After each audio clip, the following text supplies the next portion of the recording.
അമ്മയ്ക്കൊരു ഓണക്കോടി. ഇതെന്താ സംഭവം എന്നറിയോ? നമ്മളൊരു കസ്റ്റമർ ആവശ്യപ്പെട്ട പ്രകാരം നമ്മൾ അവരുടെ ആ ഒരു പാക്കേജിനകത്ത് ഇങ്ങനൊരു സംഭവം വേണമെന്ന് പറഞ്ഞ് അങ്ങനെ സെറ്റ് ചെയ്തതാട്ടോ.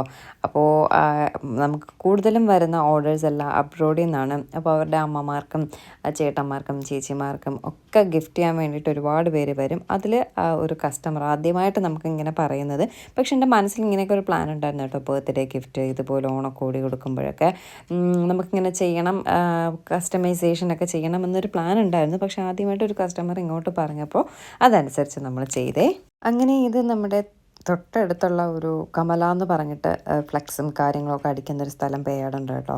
പ്രിൻറ്റും ഒക്കെ ഉള്ള എല്ലാ സംഭവങ്ങളും ഉള്ള ഒരു സ്ഥലമുണ്ട്. അവിടെ കൊടുത്തിട്ട് നമ്മുടെ താങ്ക് യു കാർഡൊക്കെ അവിടെ നിന്നാട്ടോ ചെയ്തത്. അപ്പോൾ അവരോട് ഞാനിങ്ങനെ വിളിച്ച് ചോദിച്ചപ്പോൾ ചെയ്ത് തരാമെന്ന് പറഞ്ഞു. ഒരു റഫ് കോപ്പി ഫോട്ടോ ഇട്ട് തന്നു. അത് ഇഷ്ടപ്പെട്ടു. അങ്ങനെ പ്രിൻറ്റ് ചെയ്ത് വെച്ചേക്കാൻ പറഞ്ഞു. പ്രിൻറ്റ് ചെയ്തു. അങ്ങനെ വാങ്ങിയതാട്ടോ. എന്നിട്ട് നേരെ വീട്ടിൽ വന്നു. കുറച്ചേറെ പണികളുണ്ടായിരുന്നു. ബെഡ്ഷീറ്റൊക്കെ കഴുകാനിട്ടിട്ടുണ്ടായിരുന്നു. അതെല്ലാം കഴുകി ഉണക്കിയ ശേഷം എടുത്ത് വിരിച്ചിടുകയാണ് കേട്ടോ. ഇത് എൻ്റെ ഡ്യൂട്ടി. ഇതെന്നല്ല, എല്ലാം എൻ്റെ ഡ്യൂട്ടി തന്നെയാണ്. പക്ഷേ വേദ കുറച്ചൊക്കെ ഹെൽപ്പ് ചെയ്യാം കേട്ടോ. അവളെ കൊണ്ട് ഇതിനൊന്നും അത്രയും നീറ്റായിട്ട് ക്ലീനായിട്ട് പറ്റത്തില്ല. പക്ഷേ ഇതൊക്കെ കുറേശ്ശെ പഠിച്ചാലല്ലേ നമുക്ക് പിന്നീട് നമ്മൾ ആദ്യമേ പഠിച്ചിട്ടില്ലല്ലോ വരുന്നത്. കുറേശ്ശെ പഠിക്കുമ്പോൾ നമുക്ക് പിന്നീട് അത് ഓക്കെ ആവും. ഞാൻ വേദയെ കൊണ്ട് കുഞ്ഞു ജോലികളൊക്കെ ഇപ്പോൾ ചെയ്യിപ്പിക്കും കേട്ടോ. തുണി മടക്കലും അങ്ങനെയൊക്കെയുള്ള കാര്യങ്ങൾ ചെയ്യിപ്പിക്കും. ഒരു ദിവസം വേദ ബാത്റൂം കഴുകിയിട്ട് കേട്ടോ. ഏറ്റവും ടാസ്ക് കേട്ടോ ബാത്റൂം കഴുകൽ.